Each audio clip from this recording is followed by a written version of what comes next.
Hello and welcome to the Bowling University studio from the International Bowling Campus in Arlington, Texas. I'm Kelly Bednar, your host for this episode. Thanks for joining us. If you're joining the Profit Break for the first time, welcome. We're glad you're here.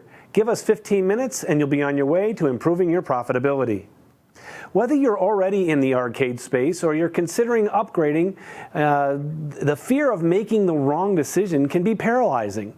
There are people out there willing to share their knowledge and their data to get you unstuck. One of those people is our guest today, Howard McAuliffe. Howard has 25 years of experience in operations and product management in the world of the family entertainment. Currently, Howard is the Vice President of Pinnacle Entertainment Group, a consulting firm that brings decades of operating experience to shorten the learning curve and maximize operations for their clients.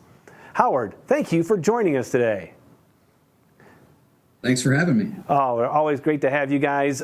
Take your time, and we appreciate you just sharing your knowledge with all of our viewers here at the Profit Break. Before I get into some of my questions, we're talking specifically about your session that's going to be coming up at Bowl Expo this summer, and I just wanted to say who should attend this session? Who's the audience specifically? The audience is going to be bowling centers that have a family entertainment component, specifically a redemption arcade, as well as those who are thinking about building a bowling center or adding an arcade and other FEC equipment to their existing center. Okay, so somebody who might just have just a couple games on their traditional bowling center may not get as much out of this session as someone who is really getting into that space or wants to get. Now, if your traditional center who wants to get into that space, that would be somebody you'd be looking at maybe attending. Is that correct? Exactly, yeah. If you're a traditional center that just has a few games to get a little extra money out of the customer's pocket, you probably could spend your time at another session and have it be more beneficial to you. Appreciate the honesty. That's what we're trying to get to find out. Hey, help people decide what is the right session for them to attend. So thank you for that. So you've helped a lot of centers, probably hundreds of centers, establish their arcades operations over the years. Why is the arcade so essential to a bowling entertainment center? Well, the arcade's essential because it has a lot of throughput. So you can put a lot of people through, and they enjoy spending money there.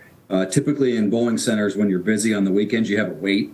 So a lot of places will have an hour, 2 hours, even 3 hour waits. You need something that you can have those crowds, that you can make some money and keep them entertained and keep them busy. So along with a bar and a restaurant, an arcade is the next logical place that really drives a lot of profitability, and your margins are about 85%. So it's high margin, high throughput business.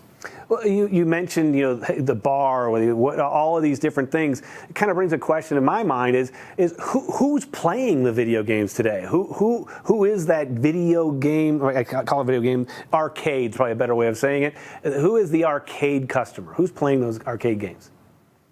Yeah, that's evolved a lot. So when I was growing up in the 80s and 90s, it was mostly boys, 15 and under.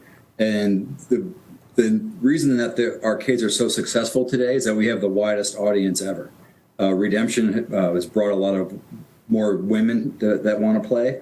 And a lot of people who are in their 60s and 70s grew up in those arcades or grew up playing pinball. So grandparents even are familiar. You see grandparents playing with their grandkids in the arcade as opposed to just maybe giving them some money and sitting back and watching them play. So it's pretty much everyone in a well-designed arcade. As long as you have equipment that appeals to different demographic groups, you can entertain pretty much everyone in that space.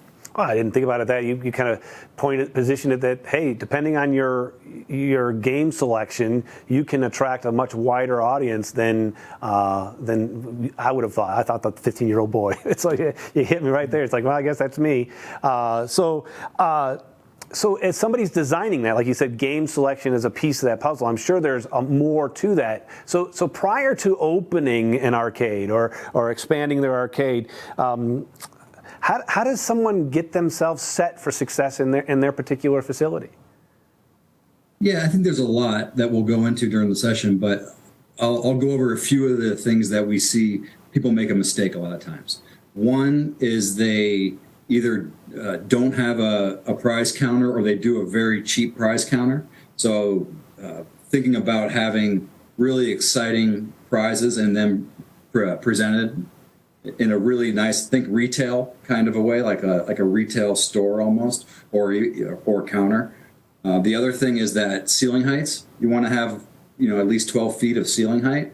Sometimes people will put in a drop ceiling. It's actually cheaper. Contractor will be like, hey, it's cheaper just to put a drop ceiling, cover up this stuff above. But you gotta have 12 feet at least, and more is better. I'll just tease it with those two things that people often make mistakes. And there's obviously a bunch of new ones, but those are two areas people don't think about a lot of times. Yeah, you hit some pretty big points right there. What are some of the key components that you wouldn't want to miss to have a successful arcade? Yeah, so there's four key things broadly.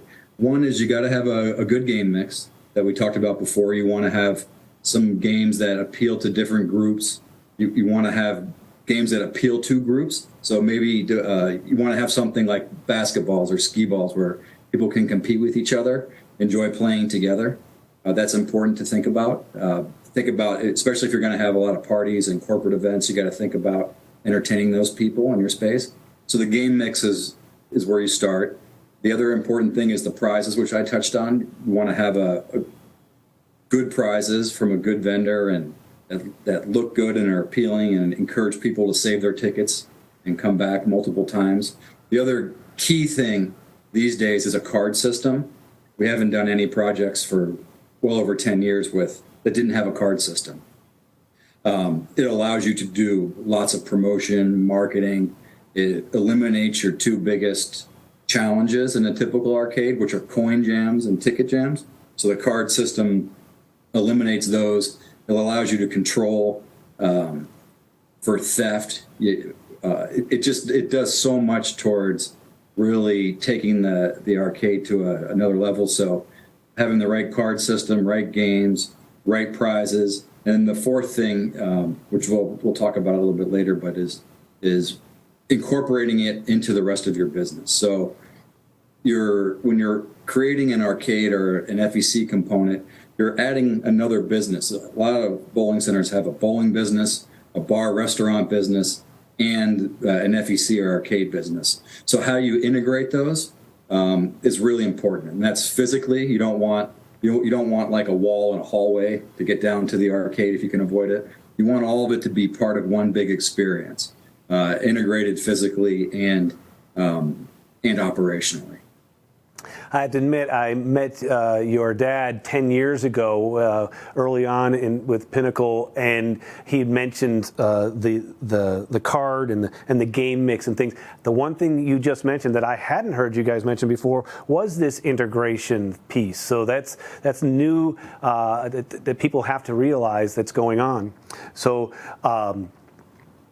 as we wrap up this session, we thank you, Howard, for your time as we're running out of a little bit of time here.